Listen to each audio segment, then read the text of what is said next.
Hello guys, welcome back to again in my YouTube channel. Guys, अब हम देखेंगे कि एक्वायर्ड इम्यूनिटी क्या होता है। इसके पहले हमने देखा था कि इम्यूनिटी क्या था, कैसे हुआ था, इम्यूनिटी में कितने टाइप्स थे। इम्यूनिटी में हमने देखा था कि इनेट इम्यूनिटी क्या था, इनेट इम्यूनिटी की मैकेनिज्म क्या था। फिर उसके बाद अब हम देखेंगे कि उसके जो टाइप्स में 2 टाइप्स बताया था मैंने, एक इनेट इम्यूनिटी और एक्वायर्ड इम्यूनिटी। तो इनेट इम्यूनिटी हमने पढ़ लिया था, अब हम देखेंगे एक्वायर्ड इम्यूनिटी क्या होता है। गाइस, आज मैं नोट्स पे नहीं पढ़ा रहा हूँ, आज मैं डायरेक्ट बुक से पढ़ा रहा हूँ। बुक से क्या आप कैसे पढ़ेंगे हम वो देख, तो बुक से ही मैं डायरेक्ट पढ़ा रहा हूँ गाइस।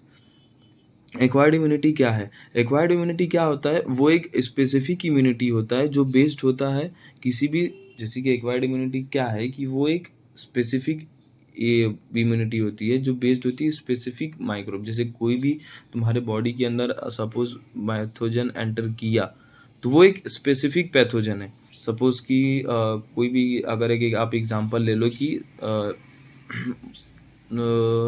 मलेरिया है, आपको सपोज मलेरिया का केसेस अगर आ रहा है आपके पास, मलेरिया छोड़ो, कोरोना पकड़ लो। कोरोना में जब हमने जो वैक्सीन्स लिए थे, तो वो वैक्सीन्स कौन से वैक्सीन्स थे? कोरोना के वैक्सीन्स लिए थे। तो हमें ये पता था कि ये वैक्सीन किसके ऊपर एक्ट करेगा? कोरोना के जो भी वायरसेस रहेंगे उनके ऊपर एक्ट करेगा। ये नहीं कि मलेरिया के जो, अगर आपको टाइफाइड मलेरिया हो रहा है तो उसके ऊपर एक्ट करेगा। ये कोरोना के जो मतलब जो भी वायरसेस आएंगे उनके ऊपर एक्ट करेगा ये। और ये जो होता है ये सबसे पावरफुल इम्यून मैकेनिज्म होता है जो रेजिस्टेंट डेवलप कर लेता है जो भी फॉरेन बॉडी आपके, फॉरेन पार्टिकल्स या फिर फॉरेन बॉडी आपके अंदर आते हैं उनके थ्रू। जैसे कोई भी बैक्टीरिया आया, वायरसेस आया, टॉक्सिन्स आए, तो उनके थ्रू ये क्या करता है, वे रेजिस्टेंट डेवलप कर लेता है। और ये थोड़ा स्लोअर होता है इनेट इम्यूनिटी के कंपैरिजन में। और इसके लिए रिस्पॉन्सिबल होते हैं, इनके जो लिम्फोसाइट्स होते हैं वो रिस्पॉन्सिबल होते हैं एक्टिव इम्यूनिटी के लिए। अब इनमें 2 बताया गया है कि एक्वायर्ड इम्यूनिटी में 2 है, एक्टिव है इम्यूनिटी है, पैसिव इम्यूनिटी है। तो एक्टिव इम्यूनिटी क्या करता है कि ये डेवलप करता है, ये जो डेवलप होता है कैसे? जैसे कोई भी फॉरेन बॉडी आपके बॉडी के अंदर एंट्री किया, कोई फॉरेन पार्टिकल अगर आपके बॉडी के अंदर एंटर किया, तब ये एक्टिव इम्यूनिटी डेवलप होता है। और वो क्या करता है कि वो प्रोड्यूस करता है एंटीबॉडीज जो उसके ब्लड के अंदर रहते हैं, ताकि जो भी फर्दर इन्फेक्शन पर्टिकुलर पैथोजन से वो ना हो। और जो भी वैक्सीन्स होते हैं जो कंटेन करते हैं वीक जर्म्स, जो कंटेन करते हैं, वो भी प्रोवाइड किया गया रहता है इम्यूनिटी, जैसे कि डीपीटी हो गया और आपका ये बीसीजी वैक्सीन्स हो गए। अब एक्टिव इम्यूनिटी का सीधा सा गाइस हम लोग समझ सकते हैं कि अगर सपोज कोई भी फॉरेन बॉडीज आपके अंदर अगर एंटर करता है, तो हमारी बॉडी उसके रिस्पॉन्स में इम्यून सिस्टम को ट्रिगर करती है, इम्यून सिस्टम को बताती है कि हमारे बॉडी के अंदर कुछ ना कुछ आ रहा है। वो उसे ट्रिगर सावधान कर देती है, उससे लड़ने के लिए उसे हम क्या बोलते हैं? एक्टिव इम्यूनिटी बोलते हैं। अब पैसिव इम्यूनिटी क्या होता है? पैसिव इम्यूनिटी वो होता है जो हमें हमारी बॉडी से नहीं मिलता है, जो हमें बाहर से मिलता है। वो जो इम्यूनिटी मिलती है हमें बाहर से, उसे हम क्या कहते हैं? पैसिव इम्यूनिटी कहते हैं। पैसिव इम्यूनिटी में जब से सपोज अगर कोई भी न्यूली बॉर्न बेबी है, तो उसके बॉडी के अंदर तो इम्यूनिटी उतनी डेवलप नहीं हुई रहती है कि ताकि वो किसी भी फॉरेन बॉडी से तुरंत का तुरंत लड़ सके। तो उसकी जो भी इम्यूनिटी मिलती है, उसको जो भी इम्यून सिस्टम मिलता है, वो इम्यूनिटी मिलती है, वो कहाँ से मिलती है? उसके जो भी एंटीबॉडीज मिलते हैं वो कहाँ से मिलते हैं? उसके मदर से मिलते हैं। इम्यूनिटी डेवलप करने के लिए जो उसको एंटीबॉडीज चाहिए रहता है, बिकॉज एंटीजन से फाइंड करने के लिए तो हमें एंटीबॉडी लगेगी। अब वो एंटीबॉडी उसे कहाँ से मिलेगी? तो वो एंटीबॉडी उसके मदर से मिलती है। और वो मदर उसके जो एंटीबॉडीज मिलेंगी जो उसे मदर से, वो क्या करेंगी? फाइट करेंगी, बिकॉज जो इसकी इम्यून सिस्टम रहती है चाइल्ड, वो वेल डेवलप नहीं हुए रहते हैं। अब पैसिव इम्यूनिटी जैसे कि प्रोवाइड हो, जैसे अब सपोज अगर कोई बड़े हैं तो अगर उनके लिए पैसिव इम्यूनिटी डायरेक्ट जो रेडीमेड होती है वो उनसे, तो एटी जैसे कि मदर से हम कलेक्ट कर सकते हैं, उनका जो सीरम होता है एनिमल्स के, उनके सीरम से हम कलेक्ट कर सकते हैं, तो जिसे एटीएस वैक्सीन बोलते हैं, एंटी टेटनस वैक्सीन। ये ज़रूरी नहीं है कि एनिमल के ही सीरम से कलेक्ट किया जाए, ये इंसानों के सीरम से भी लेके किसी के अंदर लगाया जा सकता है। सपोज ये भी कोरोना का एक एग्जांपल है कि कोरोना में सपोज कि अगर कोई पेशेंट है, 2 पेशेंट हैं, एक को कोरोना इन्फेक्टेड पेशेंट है और एक पेशेंट ऐसा जो इन्फेक्टेड था बट वो ठीक हो गया। तो वो ठीक हुआ तो उसके अंदर से क्या करेंगे कि उसका ब्लड निकालेंगे, उसके अंदर से ब्लड अलग करेंगे, प्लाज्मा अलग करेंगे, और वो प्लाज्मा का जो सीरम होगा, जो एटीएस होगा, वो ये पेशेंट के अंदर लगा देंगे ताकि ये पेशेंट भी ठीक हो। बिकॉज उसकी बॉडी ज़्यादा रेजिस्टेंट थी, उसकी बॉडी वेल डेवलप, उसके बॉडी के अंदर जो इसके एंटीबॉडीज़ थे वो ज़्यादा रेजिस्टेंस ज़्यादा अच्छे थे, तो इसके लिए उसका निकाल के इसके अंदर लगा दिया जाएगा। ये समझ गए। अब गाइस हम देखते हैं प्रोसेसिंग क्या होता है ऑफ लिम्फोसाइट्स। लिम्फोसाइट्स की प्रोसेसिंग क्या होते हैं। तो ये जो होता है, जो एडेप्टिव इम्यूनिटी होता है, इन्वॉल्व्स लिम्फोसाइट्स। एडेप्टिव इम्यूनिटी जो भी होती है वो क्या इन्वॉल्व, एडेप्टिव इम्यूनिटी क्या इन्वॉल्व करती है, लिम्फोसाइट इन्वॉल्व करती है अपने बॉडी के अंदर। तो उसको हम क्या बोलते हैं, बी लिम्फोसाइट या टी लिम्फोसाइट दो है यहाँ पे, बी लिम्फोसाइट और टी लिम्फोसाइट। बी लिम्फोसाइट और जो T lymphocyte arise from stem cell in red bone marrow. ये कहाँ पे अराइज होती है स्टेम सेल से, किसके अंदर, रेड बोन मैरो के अंदर। अब हम ये देखते हैं कि इनके अंदर एक तो दो चीज़ें बताई गई है, ह्यूमोरल होता है एक, और एक सेलुलर इम्यूनिटी होता है। तो ह्यूमोरल कब डेवलप होता है और सेलुलर कब डेवलप होता है, कैसे डेवलप होता है, ये हम देखते हैं।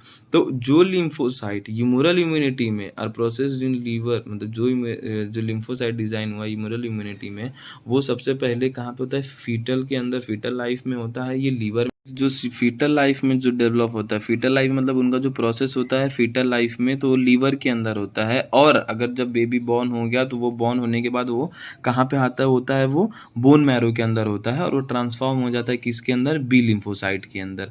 अब उसके बाद अगर हम देखते हैं तो ये क्या था हमारा, बी लिम्फोसाइट्स था, जिसको हम इम्यूनल इम्यूनिटी बोलते हैं। अब उसके बाद देखते हैं कि सेलुलर इम्यूनिटी कैसे होता है। सेलुलर इम्यूनिटी को डेवलप करने के लिए गाइस, वो जो सेलुलर इम्यूनिटी को डेवलप करने के लिए गाइस, वो क्या होता है कि वो माइग्रेट होता है किसके अंदर, थाइमस ग्लैंड के अंदर, और वो ट्रांसफॉर्म हो जाता है किसके अंदर, टी लिम्फोसाइट्स के अंदर। सपोज कि अभी मैं आपको बताता हूँ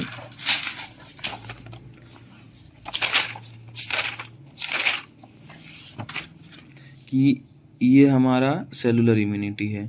तो अब सेलुलर इम्यूनिटी क्या करेगा कि यहाँ पे ये हमारा आएगा, ये सपोज हमारा थाइमस ग्लैंड है, तो ये सेलुलर इम्यूनिटी इसके अंदर आता है, सब इस थाइमस ग्लैंड के अंदर। अब थाइमस ग्लैंड के अंदर ये क्या करता है कि थाइमस ग्लैंड के अंदर ये क्या करता है कि ट्रांसफॉर्म्ड हो जाता है, मतलब ट्रांसफॉर्म हो जाता है यहाँ से, मतलब सेलुलर इम्यूनिटी यहाँ से माइग्रेट हो गया है किसके अंदर, थाइमस ग्लैंड के अंदर, थाइमस ग्लैंड के अंदर, और ये किसके अंदर ट्रांसफॉर्म होकर निकल रहा है, टी लिम्फो। देखा कि जो सेलुलर इम्यूनिटी था वो माइग्रेट हो गया है किसके अंदर, थाइमस ग्लैंड के अंदर, और थाइमस ग्लैंड से वो किसके अंदर ट्रांसफॉर्म होकर निकला, टी लिम्फोसाइट्स के अंदर ट्रांसफॉर्म होकर निकला। अब हम देखते हैं गाइस कि बी लिम्फो, जो बिफोर टी लिम्फोसाइट और बी लिम्फोसाइट, ये दोनों इसको छोड़ने से पहले, before B lymphocyte leave the bone marrow and T lymphocyte leave the thymus gland, तो वो क्या डेवलप कर लेती हैं, इम्यूनो कॉम्पिटेंस डेवलप कर लेती हैं। इम्यूनो कॉम्पिटेंस मतलब क्या कि वो अपने पास एक एबिलिटी डेवलप कर लेती हैं जो कैरी आउट कर सकती हैं किसको, इसको अडेप्टिव जो इम्यून रिस्पॉन्स है उसको क्या कर सकते हैं, इन लोग कैरी आउट कर सकते हैं। अब ये प्रोसेस जो होता है इन्वॉल्व क्या इन्वॉल्व करता है, इंसर्शन इन्वॉल्व करता है किसके अंदर, एंटीजन रिसेप्टर के अंदर प्लाज्मा। अब क्या है कि this process involves the insertion of antigen receptor into their plasma. अब ये अपने प्लाज्मा के अंदर क्या इन्वॉल्व करती है, इंसर्शन इन्वॉल्व करती है किसका, एंटीजन का। अब ये एंटीजन क्या करता है, एंटीजन जो रिसेप्टर होता है, जो मॉलिक्यूल होता है उसका कैपेबल होता है किसका, रिकॉग्नाइज करने के लिए, स्पेसिफिक एंटीजन को रिकॉग्नाइज करने के लिए। इसके लिए ये अपने अंदर क्या डेवलप करती हैं, प्लाज्मा में जो एंटीजन का जो रिसेप्टर होता है उनको प्रोसेस में इन्वॉल्व करती हैं। अब देखते हैं कि हम टी लिम्फोसाइट के कितने टाइप होते हैं और बी लिम्फोसाइट्स के कितने टाइप होते हैं। टी लिम्फोसाइट्स के टोटल 4 टाइप्स होते हैं। कौन कौन से, हेल्पर टी सेल, जिसको हम ये अपना इंड्यूसर टी सेल भी बोलते हैं, या फिर CD4 टी सेल भी बोलते हैं। साइटोटॉक्सिक टी सेल जिसको किलर टी सेल बोलते हैं, और फिर CD8 टी सेल, और सप्रेसर टी सेल होता है जिसको रेगुलेटरी टी सेल बोलते हैं, और मेमोरी टी सेल होता है जिसको मेमोरी टी सेल ही बोलते हैं। गाइस इसको कुछ और एक्स्ट्रा नहीं बोलते, इसको मेमोरी टी सेल ही बोलते हैं। अब हम देखते हैं कि हेल्पर टी सेल क्या होता है, it induces antibody production by B cell. अब ये क्या करवाता है हेल्पर टी सेल की, एंटीबॉडी का प्रोडक्शन करवाता है किससे, बी सेल से। और साइटोटॉक्सिक टी सेल का काम क्या क्या रहता है, ये डायरेक्टली डिस्ट्रॉय कर देता है किसको, एंटीजन को, बिकॉज इसका नाम किलर टी सेल, ये डायरेक्टली डिस्ट्रॉय कर देता है। सप्रेसर टी सेल क्या करेगा, इनहिबिट करता है किलर टी सेल को और एंटीबॉडी प्रोडक्शन को, कौन, सप्रेसर टी। और मेमोरी टी सेल का, मेमोरी मतलब एक चीज याद रखने का कि ब्रेन, उसका दिमाग, तो दिमाग से हम क्या करता है, वो रिकॉग्नाइज करता है उसके ओरिजिनल इन्वेडिंग एंटीजन को, जो भी उसके एंटीजन है इन्वेडिंग, उसको क्या करता है, वो रिकॉग्नाइज करता है। उसके बाद हम देखते हैं बी लिम्फोसाइट के कितने प्रकार है, 2 टाइप्स हैं। बी लिम्फोसाइट के कितने टाइप्स हैं, 2 टाइप। कौन सा, प्लाज्मा सेल्स और मेमोरी बी सेल। तो प्लाज्मा सेल क्या करता है, डिस्ट्रॉय करता है फॉरेन ऑर्गेनिजम्स को by producing the antibodies. Foreign body को क्या करता है, ये डिस्ट्रॉय करता है, क्या प्रोड्यूस करके, एंटीबॉडीज प्रोड्यूस करके, जिसको हम क्या बोलते हैं, इम्यूनोग्लोबिन बोलते हैं। वो क्या करता है, डिस्ट्रॉय करता है फॉरेन ऑर्गेनिजम्स को एंटीबॉडी प्रोडक्शन करके, उसको, वो एंटीबॉडी को हम क्या बोलते हैं, इम्यूनोग्लोबिन बोलते हैं। और मेमोरी बेसल इसका क्या करता है, ये प्लाज्मा को एक्टिवेट करता है, ताकि जो भी, जो ये क्या करता है, प्लाज्मा सेल्स को क्या करता है, ये एक्टिवेट करता है, जो प्रोड्यूस मोर एंटीबॉडी है फास्टर, बिकॉज अगर इसकी जो एंटीबॉडीज है स्लो अगर हो रही है, सपोज कोई फॉरेन पार्टिकल्स अगर ज़्यादा आने लगे और स्लो अगर प्लाज्मा सेल्स का हो रहा है, धीरे धीरे एंटीबॉडीज निकल रही है, तो ये क्या करेगा, मेमोरी बी सेल क्या करता है कि प्लाज्मा को एक्टिवेट कर देता है उसके सेल्स को, ताकि ये और ज़्यादा फास्टर रेट में क्या प्रोड्यूस कर सके, एंटीबॉडीज प्रोड्यूस कर सके। अब देखेंगे गाइस की टाइप्स ऑफ एक्वायर्ड इम्यूनिटी के कितने टाइप है, 2 टाइप है। सेलुलर इम्यूनिटी होता है और ह्यूमोरल इम्यूनिटी होता है। सेलुलर को हमने देखा था कि इसको साइटोटॉक्सिक टी सेल बोलते हैं, जो डायरेक्ट अटैक करता है, और ह्यूमोरल को क्या बोलते हैं, बी सेल, जो क्या करता है, transform into plasma cell that secrete antibodies. ये इम्यूनिटी, सेलुलर इम्यूनिटी को हम और क्या बोलते हैं, इसको हम टी सेल मीडिएटेड इम्यूनिटी भी बोलते हैं। सेलुलर इम्यूनिटी जो क्या करता है, कब डेवलप होता है, ये जब हमारा एक्टिवेशन होता है किसका, टी लिम्फोसाइट्स का। जब हमारा टी लिम्फोसाइट जब एक्टिवेट होता है, तब हमारे बॉडी के अंदर सेलुलर अपना इम्यूनिटी डेवलप होता है।